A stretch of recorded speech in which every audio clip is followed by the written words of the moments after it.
The morning sun streamed through the windows of Meridian Global Solutions' towering office building, casting long shadows across Sarah Johnson's desk. At 32 years old, Sarah had already accomplished more than most people did in their entire careers, yet she carried herself with a quiet grace that made her approachable to everyone in the office. Sarah adjusted her navy blue blazer and checked her reflection in her phone screen, making sure her carefully braided hair was still neat. It was a habit she developed over years of making herself presentable in a corporate world that often judged her more harshly than her peers. The golden nameplate on her desk caught the sunlight. Sarah Johnson, Senior Marketing Executive.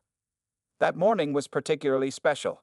After 3 long years of balancing full-time work and evening classes, Sarah had finally completed her MBA with honors from Columbia Business School. Her desk drawer held the diploma she'd received last weekend, still in its leather holder. She hadn't shown it to anyone yet, preferring to let her work speak for itself. "Hey Sarah, those campaign numbers from last quarter are incredible," Tom from accounting called out as he passed by her desk. Sarah smiled warmly, remembering how the youth education campaign she'd designed had exceeded their targets by 200%. It had been her idea to focus on social media platforms that actually resonated with young people, rather than the traditional approaches the company had been using. Sarah opened her laptop and began reviewing her presentation for the upcoming department meeting. The fresh strategy she'd developed for their newest client, a sustainable fashion brand, combined environmental consciousness with urban appeal. She had spent weeks researching market trends and consumer behavior, staying late at the office many nights to perfect every detail. As she worked, Sarah's mind drifted to her journey at Meridian Global Solutions.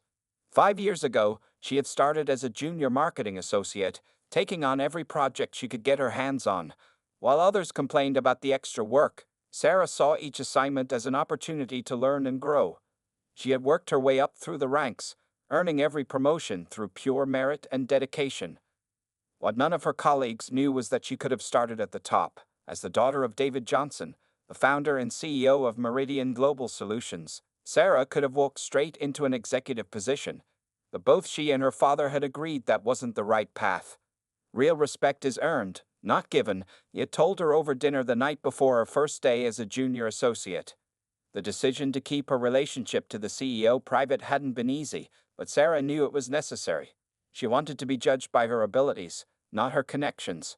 Over the years, she had maintained her secret professionally, even using her mother's maiden name on her MBA application to avoid any special treatment. Looking around the office, Sarah felt proud of what she had built on her own merits.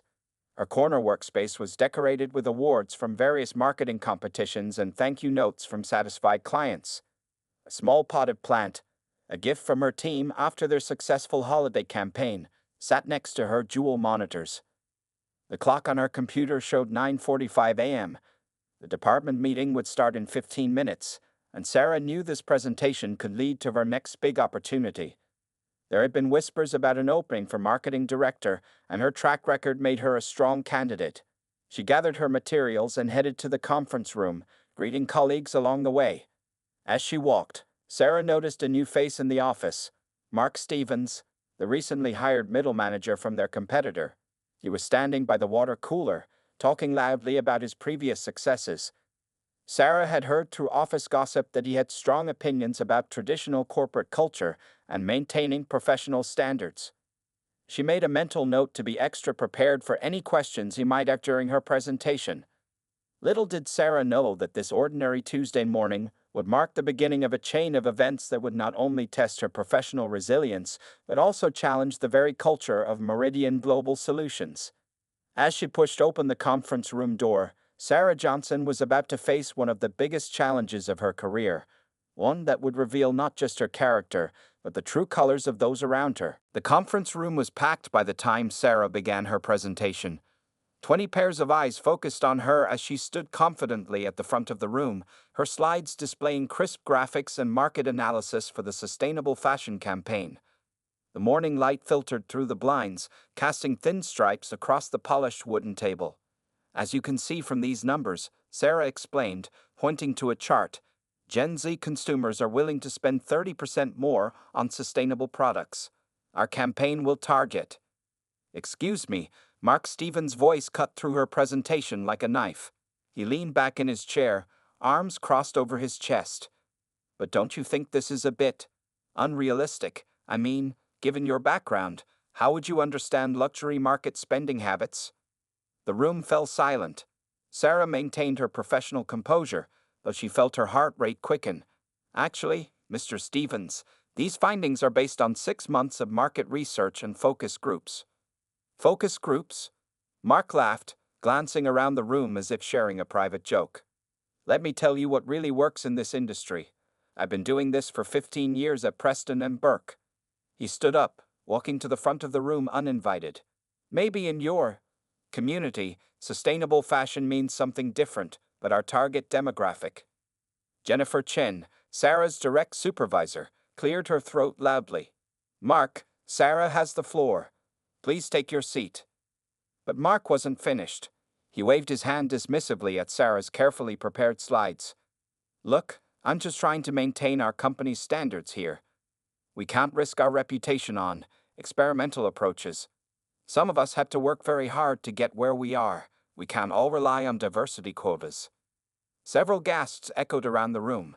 Sarah felt her cheeks burn, but years of navigating corporate spaces had taught her how to handle such moments.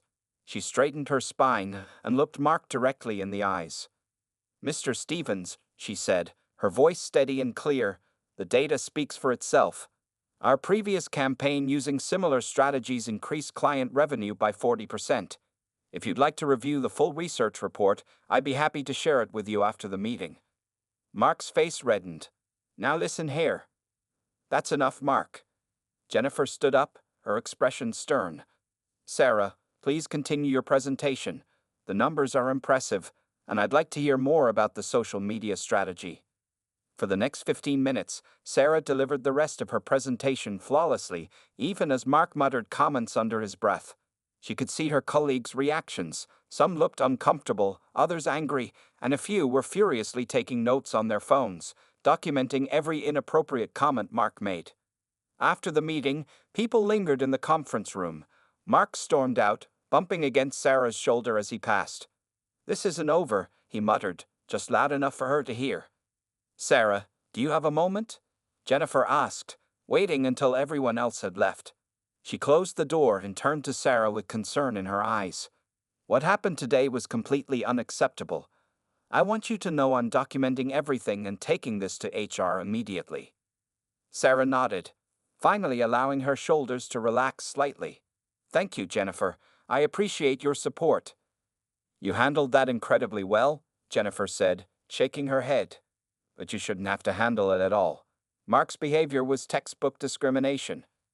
Throughout the rest of the day, colleagues stopped by Sarah's desk to offer support. Tom from accounting brought her favorite coffee. Emily from creative sent a supportive email with screenshots she'd taken of Mark's worst moments. Even the usually quiet intern, Kevin, came by to tell her how much he'd learned from her presentation. As Sarah packed up her things that evening, she noticed an email from Jennifer confirming that an HR complaint had been filed. What Mark didn't know, what none of them knew, was that every discriminatory comment, every dismissive gesture, had been witnessed not just by the room, but would soon reach the desk of the CEO himself. Sarah drove home that evening with a mixture of emotions, anger, disappointment, determination, and a small spark of hope that maybe, just maybe, this incident would lead to necessary changes at Meridian Global Solutions. Little did Mark Stevens know, his actions that day would set in motion events that would shake the company to its very foundation. The day after the incident, the atmosphere at Meridian Global Solutions felt different. Sarah arrived early as usual, but today, she noticed people watching her with a mix of sympathy and admiration. Her inbox was filled with supportive messages from colleagues who had witnessed Mark Stevens' behavior in the meeting. Jennifer Chen was already waiting at Sarah's desk when she arrived. Sarah, we need to talk, she said quietly, gesturing toward one of the small conference rooms. HR wants to meet with us at 10 a.m. Inside the conference room, Sarah and Jennifer found Maria Torres, the head of human resources, already seated with a thick folder in front of her. Her expression was serious as she adjusted her glasses. First, Sarah, I want you to know that we're taking this very seriously, Maria began, opening her folder to reveal detailed notes. We've already received 12 separate reports about yesterday's incident. That's unprecedented. Sarah nodded, surprised by the number. She hadn't realized how many of her colleagues had taken action. Maria continued spreading documents across the table, emails, meeting notes, and even screenshots of Mark's previous controversial comments in company chat groups. Tom from accounting sent over the recording of the meeting, Jennifer added. Like many companies, Meridian recorded meetings for documentation purposes. Mark can't deny any of it. As they discussed the events, Sarah noticed something strange. Maria and Jennifer kept exchanging meaningful glances, as if they knew something they couldn't share. What Sarah didn't realize was that both women had already received calls from David Johnson's office, though neither knew about Sarah's connection to him. There's more, Jennifer said carefully.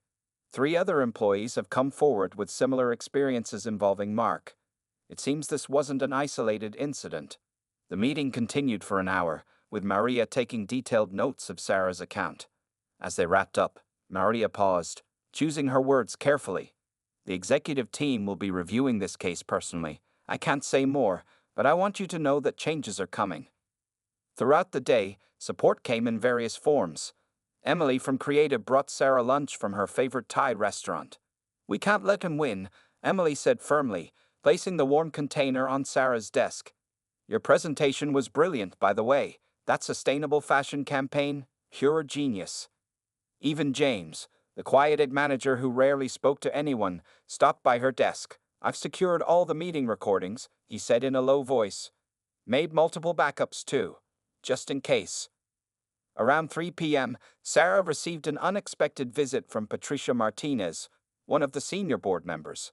Patricia was known for her no-nonsense attitude and fierce advocacy for workplace equality. Walk with me, Patricia said, not really a request. As they strolled through the office park outside, Patricia spoke frankly. I started here 30 years ago, when women of color in corporate leadership were even rarer than they are now. What happened yesterday? We're not letting it slide. Sarah listened as Patricia shared stories from her own career, battles fought and won, and the importance of standing firm. What Patricia didn't mention was the emergency board meeting scheduled for the next morning, or the fact that CEO David Johnson had called her personally about the situation. Back at her desk, Sarah noticed Mark Stevens walking through the office, his usual arrogant strut somewhat diminished. People deliberately turned away as he passed, and conversations fell silent. He had tried to schedule another department meeting, but mysteriously, everyone was booked solid. Near the end of the day, Kevin, the intern, rushed to Sarah's desk looking excited. You won't believe this, he whispered, glancing around. I was delivering mail to the executive floor, and I overheard something big is happening tomorrow. Like, really big. Sarah thanked him with a smile, not revealing that she already had a good idea what tomorrow might bring. Her father had texted her earlier. Having dinner at home tonight. It was their code for important family discussions. As she packed up to leave, Sarah caught her reflection in the office windows. She looked tired but determined. The weight of the past 2 days showed in her eyes, but there was also a glimmer of anticipation. Tomorrow would change everything, not just for her, but for everyone at Meridian Global Solutions. What Mark Stevens and the others didn't know was that their CEO hadn't just heard about the incident. He had watched the entire recording, his daughter's composed response to blatant discrimination, and the subsequent rally of support from her colleagues. And David Johnson was not a man who took such matters lightly. The morning light had barely touched the Meridian Global Solutions building when David Johnson arrived at his office. At 62, the CEO's presence still commanded respect, his salt and pepper hair and tailored suit marking him as someone who had earned his success through decades of hard work. Today was different. David sat at his desk, watching the recording of the department meeting for the 3rd time. Each viewing made his blood boil more, but he maintained his composure. On his screen, he watched his daughter Sarah handle Mark Stevens' racist comments with grace and professionalism, the same grace her mother had shown facing similar challenges years ago. Sir, his assistant Linda poked her head in. Everyone's gathered in the main conference room as requested. Mr. Stevens seems quite nervous. David nodded, straightening his tie, and Sarah just arrived. She's at her desk, unaware of the meeting. Linda paused. Should I call her up too? Not yet, David replied. Let's handle the first part of this properly. The main conference room was packed. All department heads, senior managers, and board members sat around the massive oak table. Mark Stevens sat near the middle, his usual arrogance replaced by visible anxiety. The room fell silent as David Johnson entered. "Good morning," David began, his voice calm but carrying authority. "Yesterday, I received multiple reports about an incident that occurred in this building. Before we address it, I want to show you something." The large screen came to life, playing the recording of the department meeting. The room watched in uncomfortable silence as Mark Stevens' discriminatory behavior played out in high definition. Some people shifted in their seats, others glared at Mark, who had begun to sweat. When the video ended, David remained standing, his hands resting on the table. "I founded this company 30 years ago with a simple principle: merit above all else. Every person who walks through our doors deserves to be judged by their work, their ideas, their dedication. Nothing else." He pressed a button on his phone. "Linda, please ask Sarah Johnson to join us." The room waited in tense silence. Mark Stevens loosened his collar, looking increasingly uncomfortable. Moments later, Sarah entered, her professional demeanor intact despite her surprise at being called to an executive meeting. "Sarah," David said warmly, "please, take a seat." As Sarah sat down, David walked around the table slowly. "Many of you know Sarah Johnson as one of our most talented marketing executives.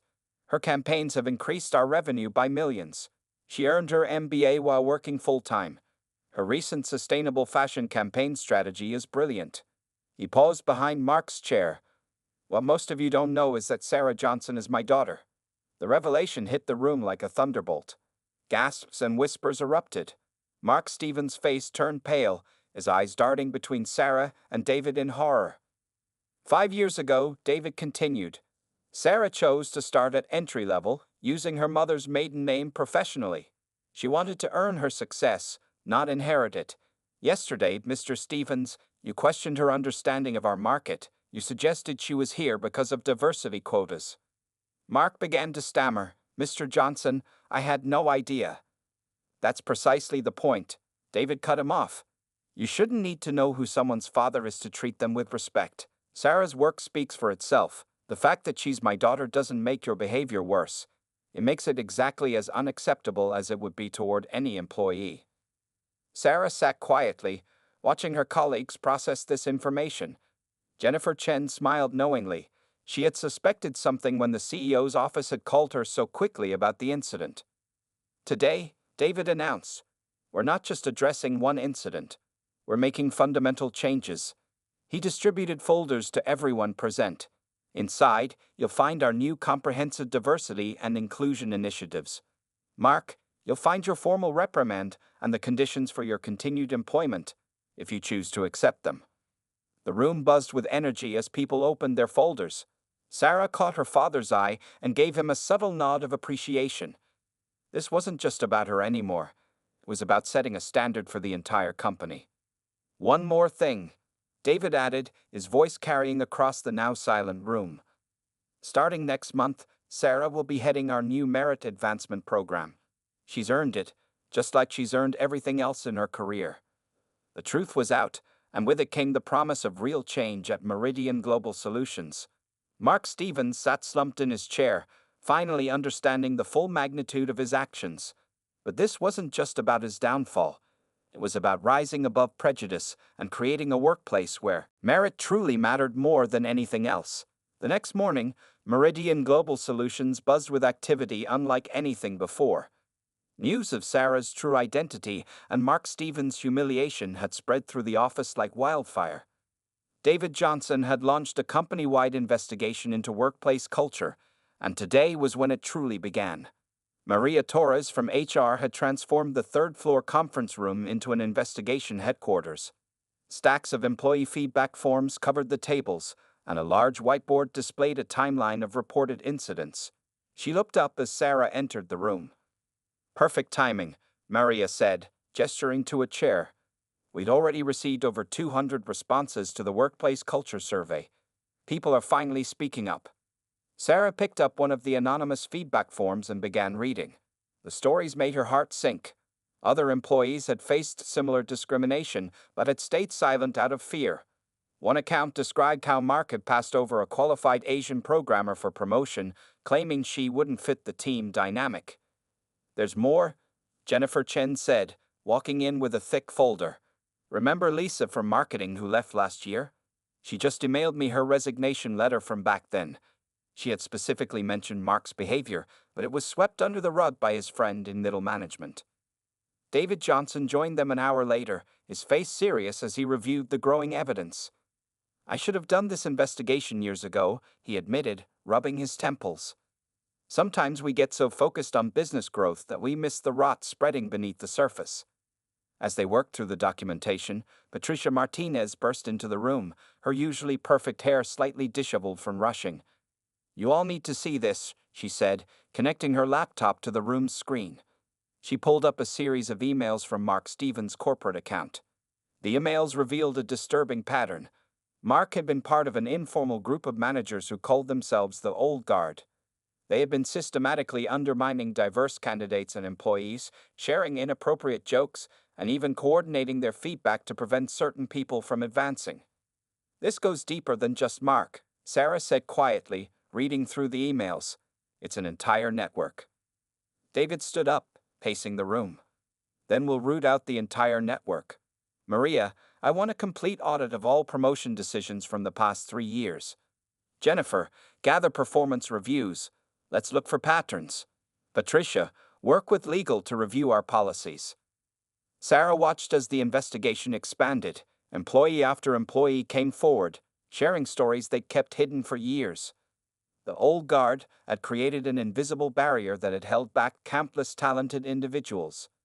Around lunchtime, Kevin the intern knocked on the conference room door, carrying a stack of papers. I think these might help," he said nervously. "I've been keeping a journal of everything I've noticed since I started here. The way certain managers treat different interns. I thought I was just being paranoid, but maybe not." The journal proved invaluable, providing dates, times, and specific incidents that helped connect the dots.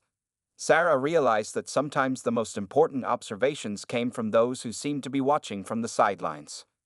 By late afternoon, the picture had become clear. Mark Stevens wasn't an anomaly, he was a symptom of a larger problem. The investigation had uncovered systematic bias in hiring, promotions, and project assignments. But it had also revealed something else. A strong core of employees who had been quietly documenting, supporting each other, and waiting for a chance to speak up. "Sarah," David called her aside as the day was winding down. "I owe you an apology. When you insisted on starting from the bottom, I thought it was just about proving yourself. Now I understand. You saw things I couldn't see from up here." Sarah squeezed her father's hand. "We can't change the past," she said, "but we can make sure the future is different." As they prepared to wrap up the day's investigation, Maria handed out new documents to the team. "These are the draft proposals for structural changes," she explained. "New reporting systems, anonymous feedback channels, regular culture audits, and mandatory training programs." The sun was setting outside the conference room windows, casting long shadows across the evidence of years of discrimination. But there was also hope in that room, hope in the form of action plans, policy changes, and the determined faces of people ready to transform their workplace. What had started as one manager's racist outburst had cracked open a door that couldn't be closed again. Meridian Global Solutions was about to undergo the biggest transformation in its history, and Sarah Johnson would be at the forefront of that change. Not because she was the CEO's daughter, but because she had earned her place there, one difficult day at a time. 1 week after the investigation began, David Johnson called for another company-wide meeting. This time, the largest conference room at Meridian Global Solutions wasn't just full, it was overflowing. People stood along the walls, and the IT team had set up video feeds in 3 overflow rooms. The clock struck 10 a.m. when David Johnson walked in, followed by Sarah, Maria Torres from HR, and the board of directors.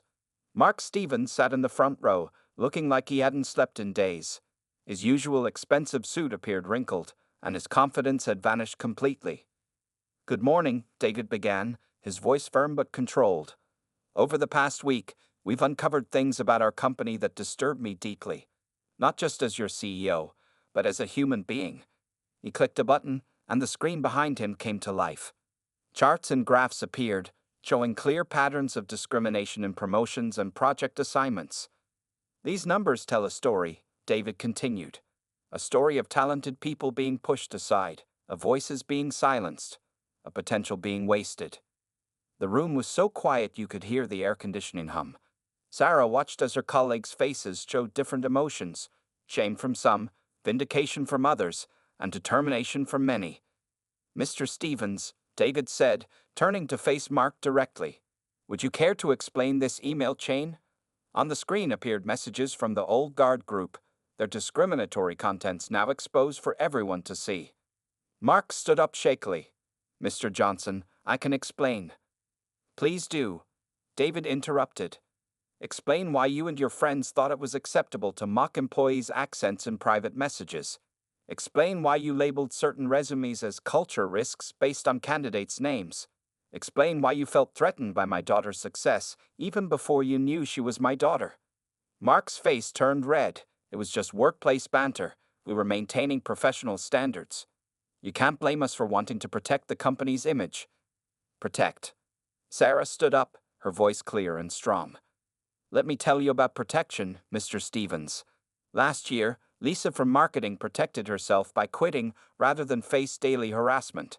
Kevin the intern protected himself by documenting every discriminatory comment he heard. Emily from creative protected herself by taking screenshots of every inappropriate message. She walked to the front of the room, but true protection isn't about hiding from problems. It's about confronting them, making changes, ensuring everyone has a fair chance to succeed. David nodded at his daughter, then turned back to the room. Today, we're announcing major changes. First, the entire Old Guard management team will be required to attend comprehensive sensitivity and inclusion training. Those who refuse will be asked to resign. He clicked to the next slide. We're implementing new hiring and promotion protocols with diverse panels making decisions. We're creating an anonymous reporting system, and we're establishing a review board to examine past complaints that were ignored. Mark Stevens stood up again, this time angry. This is ridiculous. You can't just change everything because of one incident. One incident. Patricia Martinez's voice cut through the room like steel. She stood up from her seat on the board. I have here 17 documented complaints against you personally, Mr. Stevens. Complaints that your friends and management conveniently buried. Should I read them aloud? Mark fell silent, slumping back into his chair. This isn't about punishment, David continued. It's about growth. Change. Building a better company. He looked around the room. Some of you may not like these changes. You may find them uncomfortable or unnecessary. To you, I say this. Meridian Global Solutions will no longer be a comfortable place for discrimination. If that bothers you, there's the door. Sarah watched as a few people shifted uncomfortably in their seats. But many more sat up straighter, their eyes bright with hope and determination. Starting today, David announced, Sarah Johnson will lead our new workplace culture and merit advancement division. Not because she's my daughter. Her identity was kept secret during the selection process. She earned this role through her demonstrated leadership, insight, and commitment to fairness. As the meeting concluded, people began filing out, talking in excited whispers about the changes ahead. Mark Stevens remained in his chair, staring at the ground, his world completely transformed. Sarah caught her father's eye and smiled. This confrontation wasn't an ending, it was a beginning. The real work of transforming Meridian Global Solutions was just starting, and she was ready for the challenge. 2 weeks after the confrontational meeting, Meridian Global Solutions had begun its transformation. The 15th floor, once home to executive offices, had been converted into the new Workplace Culture and Merit Center. Sarah Johnson sat in her new office, reviewing the progress report spread across her desk.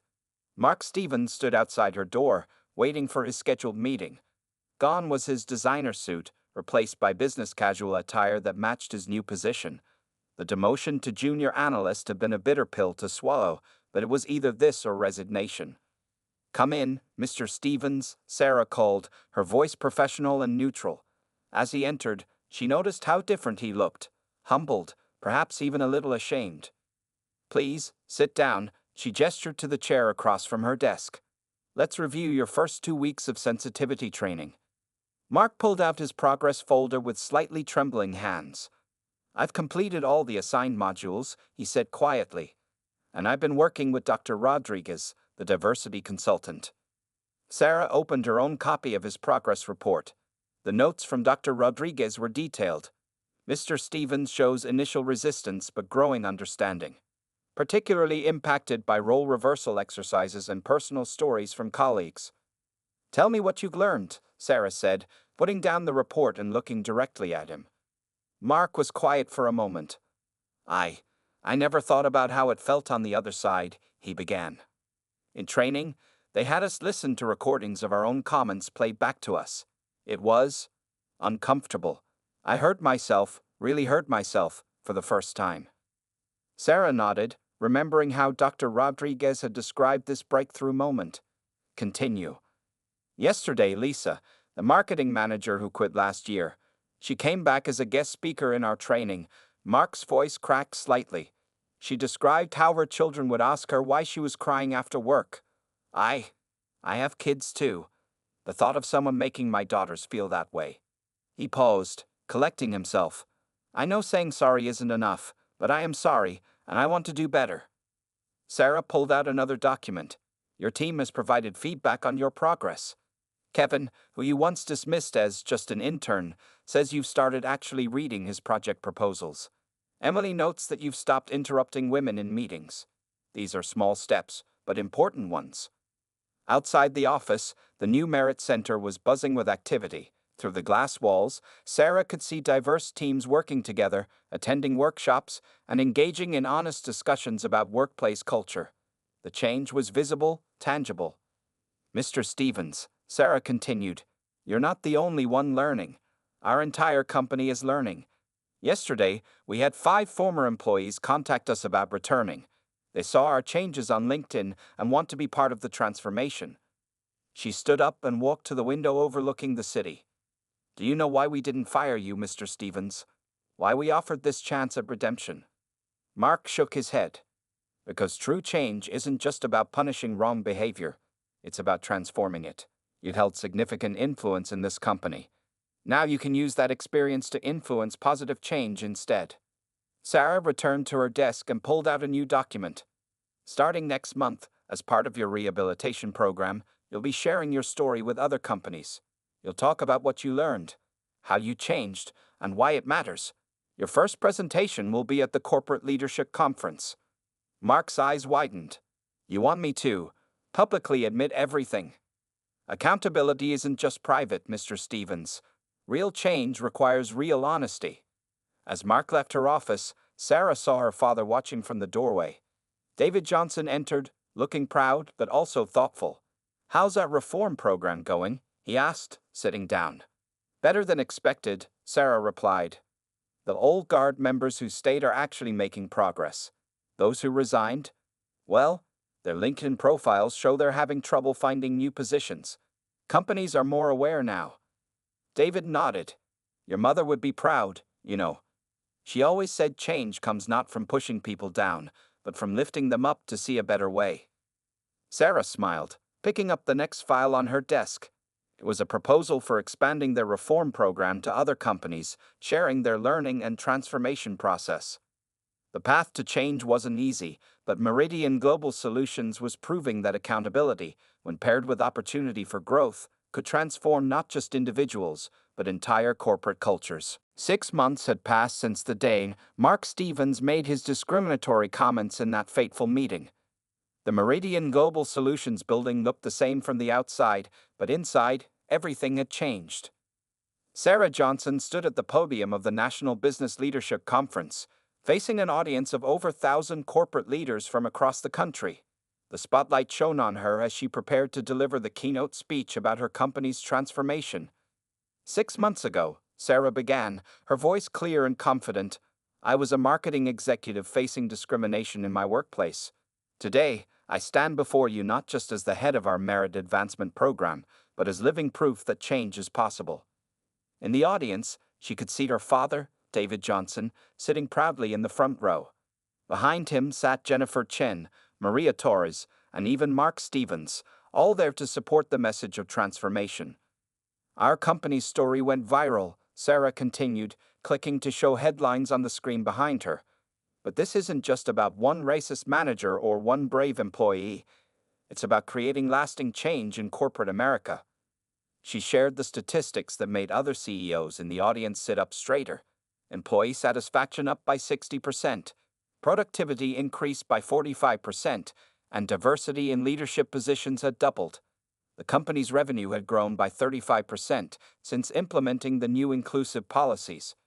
But numbers don't tell the whole story, Sarah said, gesturing to the side of the stage. I'd like to invite Mark Stevens to join me.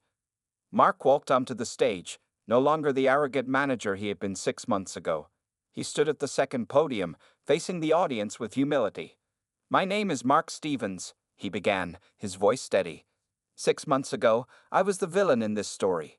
Today, I'm here to tell you about my journey from being part of the problem to becoming part of the solution.